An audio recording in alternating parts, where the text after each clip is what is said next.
কাশি কি? কাশি হচ্ছে আমাদের শরীরের প্রোটেক্টিভ রিফ্লেক্স। যখন নাক, গলা, শ্বাসনালীতে কোনো ধুলো, জীবাণু, মিউকাস বা অন্য কোনো উত্তেজক পদার্থ ঢোকে, শরীর সেটাকে দ্রুত বের করে দেওয়ার জন্য যে জোরে শ্বাস বের করে, সেই প্রক্রিয়াটাকেই কাশি বলে। কাশি শুরু হয় যখন কোনো কিছু এয়ারওয়েকে উত্তেজিত করে, যেমন ধুলোবালি, ধোঁয়া, ঠান্ডা বাতাস, ভাইরাস বা ব্যাকটেরিয়া, অতিরিক্ত মিউকাস, অ্যাসিড রিফ্ল্যাক্স, যে কোনো ফরেন বডি। চলুন এবার কাশির মেকানিজম জেনে নেওয়া যাক। এইসব উত্তেজক পদার্থগুলি যখন এয়ারওয়েতে থাকা কফ রিসেপ্টরকে উত্তেজিত করে, ওখান থেকে সিগন্যাল ভেগাস নার্ভের মাধ্যমে মেডুলা অবলাঙ্গাটার কফ সেন্টারে পৌঁছায়। এখানে সিদ্ধান্ত হয় কাশি শুরু হবে কিনা। কাশি শুরু হবার ঠিক আগে শরীর একটা গভীর শ্বাস গ্রহণ করে, ফুসফুস বাতাসে সম্পূর্ণ ভর্তি হয়ে যায়। শ্বাসনালীর উপরের দরজাটি, যার নাম গ্লটিস, সেটি কিছুক্ষণের জন্য বন্ধ হয়।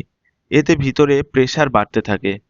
যখন পেট ও বুকের মাংসপেশি এবং ডায়াফ্রাম একসাথে জোরে সংকুচিত হয়, ফুসফুসের ভিতরে খুব বেশি চাপ তৈরি হয়। হঠাৎ গ্লটিস খুলে গেলে ফুসফুসে জমে থাকা উচ্চ চাপের বাতাস বিস্ফোরণের মতো বেরিয়ে আসে। এর সাথে বেরিয়ে আসে মিউকাস, ধুলোবালি, জীবাণু এবং ইরিটেন্ট। এবার জানবো কাশি হওয়া ভালো নাকি খারাপ। কখন কাশি হওয়া ভালো?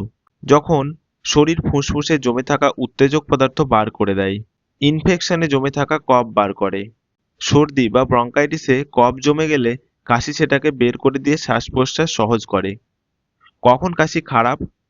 অনেক দিন ধরে কাশি না থামলে, 2 থেকে 3 সপ্তাহের বেশি থাকলে এটি রোগের লক্ষণ, যেমন TB, pneumonia, asthma, COPD, GRD এবং হার্ট ফেলিওর।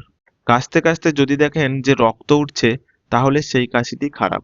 রাতে ঘুম ভেঙে যায় এমন কাশি, খুব শুকনো এবং অবিরাম কাশি, অনেক জোরে জোরে কাশি হলে সেই কাশিটিও খারাপ।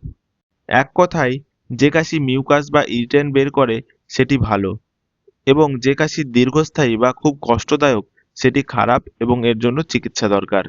ভিডিওটি ভালো লাগলে লাইক করুন, শেয়ার করুন সেই সব বন্ধুকে যাদের সব সময় কাশি লেগেই থাকে।